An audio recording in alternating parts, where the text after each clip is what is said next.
आवाजाची हीच जादू आजही कायम असलेले पद्मश्री अमीन सायानीजी आज आपल्या स्टुडिओत आले आहेत. नमस्ते सर.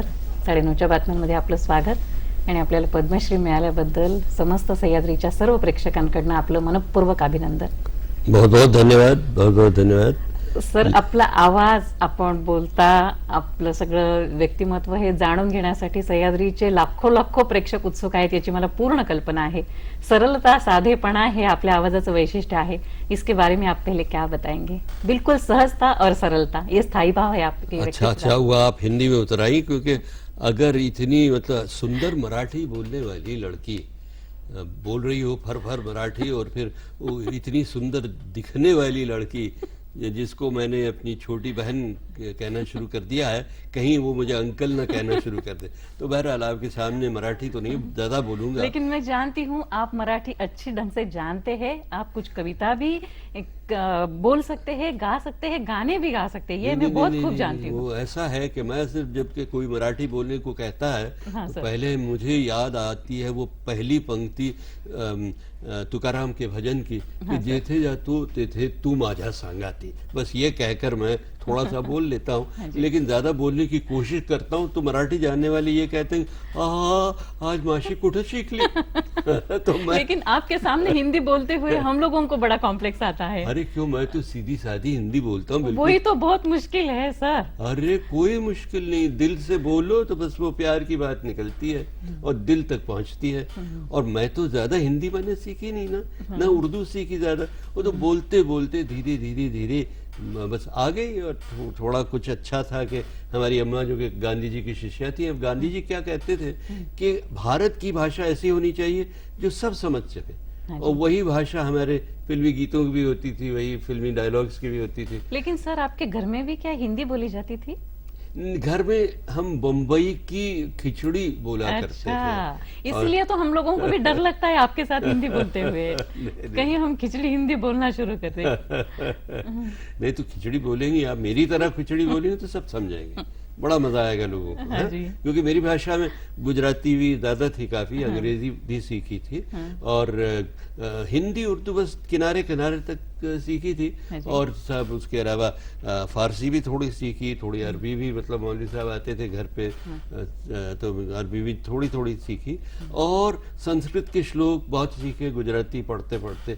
तो ये और मराठी परिवार एक था मेरा बहुत करीब, और भी दोस्त थे, उनके यहाँ आना जाना होता था. खासतौर पर हम गणपति का जो स्थापना होती थी ना गणेश जी की, तो हम जाते थे उधर और वो लड्डू खाते थे बड़े मजे में, और साहब आरती सुनते थे, कभी कभी गाते भी थे. लेकिन सारी भाषा सुनते सुनते आपने आपकी हिंदी तक कहाँ पहुंचे आप? वो हुआ ये कि अम्मा ने एक अखबार शुरू किया था, घर से ही वो पब्लिश भी होता था, एडिट भी होता था, बाद में प्रिंट भी होता था, जिसका नाम था रहबर. रहबर का अर्थ है पथ प्रदर्शक.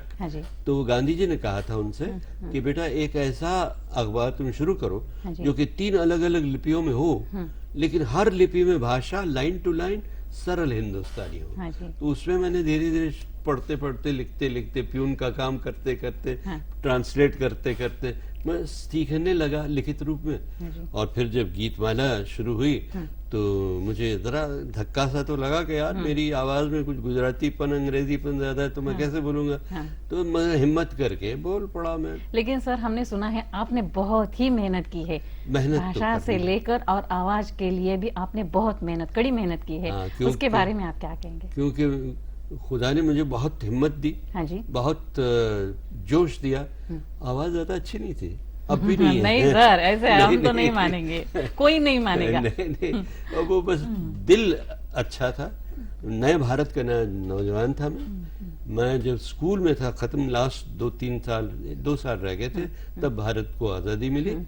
और मैंने वो सभी भाषण सुने उस जमाने के. स्क्रिप्ट पे आप कितनी मेहनत लेते थे? स्क्रिप्ट जो बनती थी. स्क्रिप्ट क्या था कि ऑल इंडिया रेडियो में चूंकि बचपन में अंग्रेजी ब्रॉडकास्टिंग बहुत की थी, तो ऑल इंडिया रेडियो की ये आदत हो गई थी. और वहाँ रूल था कि आप ऐसे बिंदास मत बोलिए, वहाँ सब स्क्रिप्ट लीजिए बराबर और पढ़ के रिहर्स करके बोलिए. तो कई लोग ऐसे भी थे जो नए लोग जो लगता था कि पढ़ के बोल रहे हैं। हमने बड़ा अच्छा रिहर्सल किया था, तो हमारे बोलने में कभी पता नहीं चलता था कि स्क्रिप्ट सामने है, लेकिन स्क्रिप्ट होती थी। गीतमाला भी जब शुरू हुई तो स्क्रिप्ट होती थी, क्योंकि हमीद भाई जो मेरे गुरु थे ब्रॉडकास्टिंग में, उन्होंने कहा था देखो, a second is a long time on radio, मतलब हर क्षण का, हर लम्हे का मतलब महत्व होता है, कीमत होती है उसकी। कोई एक भी क्षण वेस्ट मत करो, एक भी सेकंड वेस्ट मत करो, व्यस्त में मत बिताओ। तो इसलिए हम बड़ी मेहनत से जड़ कर तराश कर स्क्रिप्ट लिखते थे, उसमें गाने भी जोड़ते थे, कमेंट्री कहाँ आनी चाहिए, कमर्शियल कहाँ आना चाहिए। वही तो ताकत थी सर असली। बस चलते जितने गाने सुनना चाहते थे लोग, उतना ही आपकी आवाज, आपकी कमेंट्री सुनना चाहते थे। नहीं, वो तो गानों की वजह से तो मैं चला, साथ साथ चलता था सर। अभी आपने जिक्र किया गुरु के बारे में। जैसे इस प्रोफेशन में काम करने वाले बहुत सारे लोग हैं हम जैसे, जो टीवी के लिए काम करते हैं, आकाशवाणी के लिए करते हैं, कंपेयरिंग करते हैं, हर चीज करते हैं, लेकिन आपको गुरु मानते हैं मन ही मन, कि जिस ढंग से आपने इतना बड़ा 50 साल का करियर किया है, 57 साल का, तो गुरु मान के चलते हैं मन ही मन में। जब आप खुद बहुत सारे फंक्शंस में जाते हैं, आप देखते होंगे सारे एंकर्स और उसका ऑब्जर्वेशन भी करते होंगे। बहुत बार ऐसे होता है कि आजकल आयोजक भी कहते हैं कि एंकर बहुत ज्यादा बोलते हैं, तो कार्यक्रम जो है उसके हिसाब से जाकर अगर जितना कम बोले, जितना ताकतवर बोले, वो ज्यादा इफेक्टिव हो जाता है। तो आप खुद क्या सोचते हैं, क्या चाहते हैं? वो तो मैं तो कहता हूँ कि देखो, जब भी बोलना है, चाहे स्टेज पर चाहे रेडियो पर, इतना बोलो जितना बोलने की जरूरत है, समझ के बोलो, प्यार से बोलो, उसको सुंदरता में ढालकर बोलो, सरल बोलो, स्पष्ट बोलो, सत्य बोलो। और साहब सबसे बड़ी बात यह है कि ये भी सीखो कि कब बोलना बंद करना है। तो अभी तो मैं आप सामने बैठी हूँ, पूछ रही हूँ, खूबसूरत लड़की अगर वो साहब पूछ रही हूँ सवाल, तो मैं चुप तो बैठ नहीं सकता, तो पूछिए साहब। नहीं, अभी मैं एक पूछना चाहती हूँ कि आप एक नया बड़ा वाला प्रोजेक्ट लेके अभी काम कर रहे इस एज में भी, तो उसके बारे में हम जानना चाहते हैं। एक बहुत बड़ा प्रोजेक्ट है, आपने सही फरमाया। वो ये है कि मैं हमेशा सोचता हूँ, क्योंकि इतना सारा सरल भाषा में मैंने काम किया, और सारी जनता यानी सारा हिंदुस्तान, शायद 20 करोड़ लोग एक साथ भी सुनते होंगे गीतमाला एक जमाने में, न सिर्फ हिंदुस्तान में बल्कि सारे एशिया में। और उस जमाने के रेडियो सिलोन की आवाज अफ्रीका तक भी पहुंचती, तो हिंदुस्तानी बहुत थे वहाँ, तो वो भी आज तक याद रखते हैं कि वैसा आपका प्रोग्राम आता था। तो इस सब में मैं कोशिश ये करता था कि सरलता में ढलूं, और उस सरलता को बोलते बोलते मैंने जो पाया, तो मुझे ख्याल आया कि आजकल हिंदुस्तान में भी और कई मुल्कों में भी जो संचार है वो इतना उलझ गया है और इतना उलझाता है लोगों को, चाहे वो रूल्स रेगुलेशंस हो, लॉज हो, तो उनमें हर जगह ऐसा होता है कि ओरिजिनल जो ड्राफ्टिंग होती है वो अंग्रेजी में होती है, उसका फिर अनुवाद हिंदी में होता है, उसके बाद राज्य की भाषाओं में अनुवाद होता है, उसके बाद 2000 उपभाषाओं में उसका अनुवाद भी होता होगा।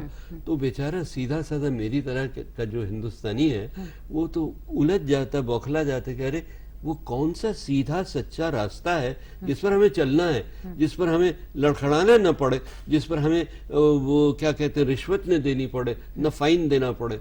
तो मैंने सोचा कि क्यों न हम एक तहरीक चलाएं कि जिसमें कि सारे सब क्षेत्रों में, हिंदुस्तान के जितने क्षेत्र हैं, चाहे वो फाइनेंस हो, इनकम टैक्स हो, ट्रैफिक रूल्स हो, या हाउसिंग सोसाइटी के रूल्स हो, या laws and regulation, penal code जो भी हो, वो सब इतना आसान हो, इतनी आसान भाषा में हो ताकि सब समझे।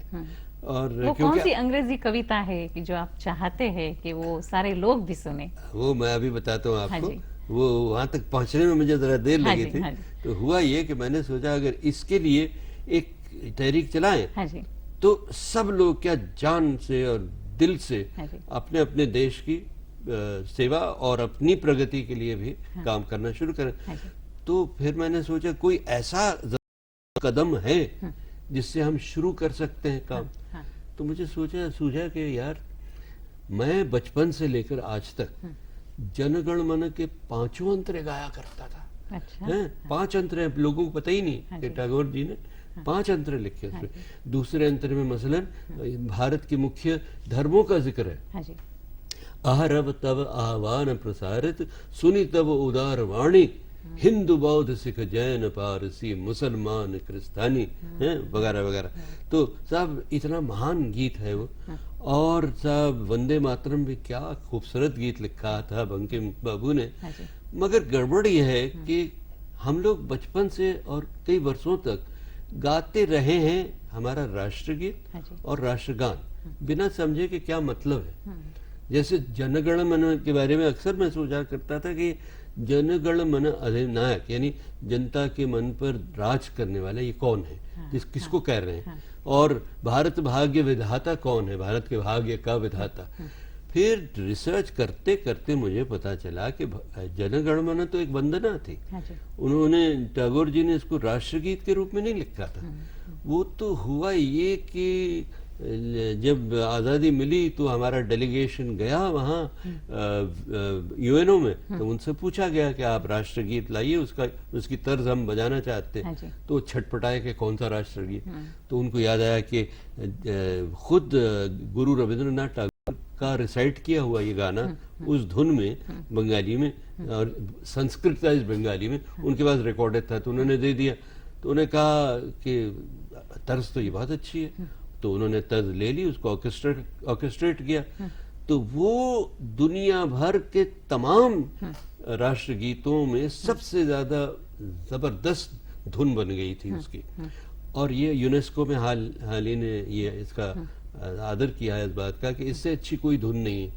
हाँ, इतना इतना महान गीत, लेकिन समझ में किसी के नहीं आता क्योंकि वो संस्कृत में और संस्कृत बंगाली में।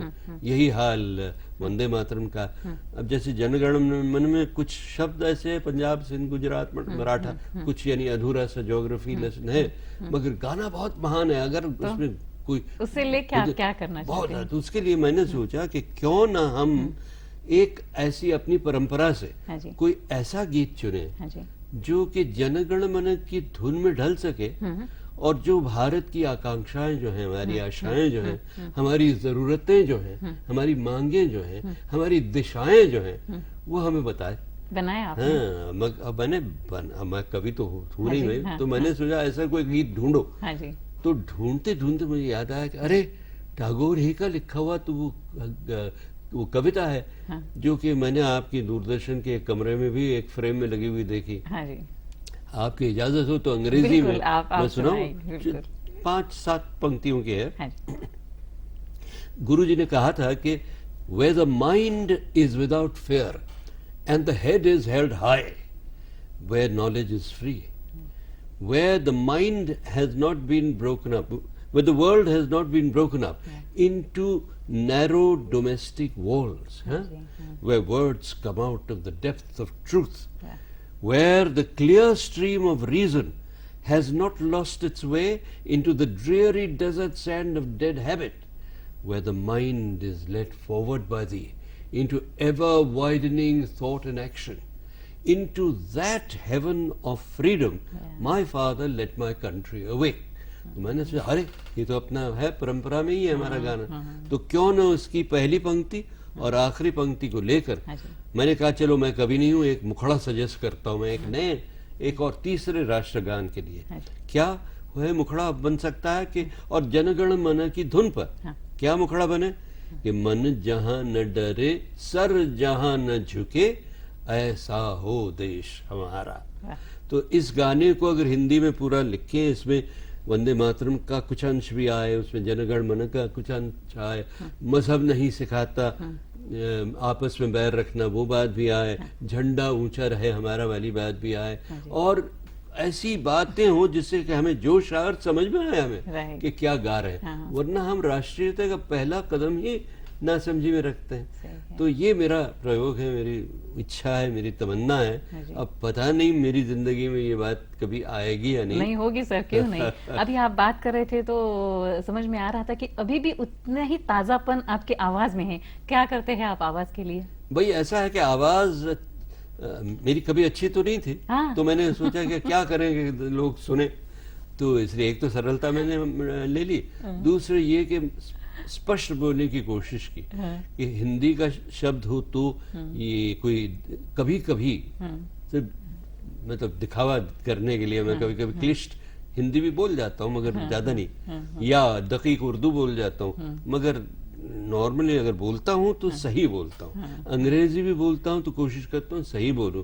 बंगाली का कोई गाना भी अगर मैं गाऊं, ये गाता तो नहीं, मराठी कितना आप गाते हैं या बोलते जैसे वो जोदी तोर डाक शुड़ी के ना आशे, एकला चौलो रे, ये जो भी मैं बोलूंगा। और मराठी में भी आप जरा सुनाइए। मराठी में ये हम जब छोटे से थे तो एक वंदना होती थी सरस्वती की, कि सरस्वती शारदा माई विद्यादानी दया निधानी, विन विते बाळक हे सदा विद्या कळांची तू जननी, दे मती यश संपदा। तो वही वो सबको सम्मति दे भगवान वाली बात, कि सबकी अकल बढ़े। और वो एक शेर भी है ना गालिब का, कि या रब न वो समझे हैं न समझेंगे मेरी बात, दे और दिल उनको जो न दे मुझको जबां और। बस यही सोचकर मैं बढ़ता रहा और बात बनती गई। हीच आपली विचारधारा असल्यामुळे हा फ्रेशनेस सगळा टिकून राहिलेला आहे सर। पुढच्याही आपल्या वाटचालीसाठी मी सह्याद्रीच्या सगळ्या प्रेक्षकांकडून आपल्याला शुभेच्छा देते आणि आपण स्टुडिओमध्ये आलात त्याबद्दल मी आपले आभार मानते। बहुत बहुत शुक्रिया आपका, थैंक यू। आता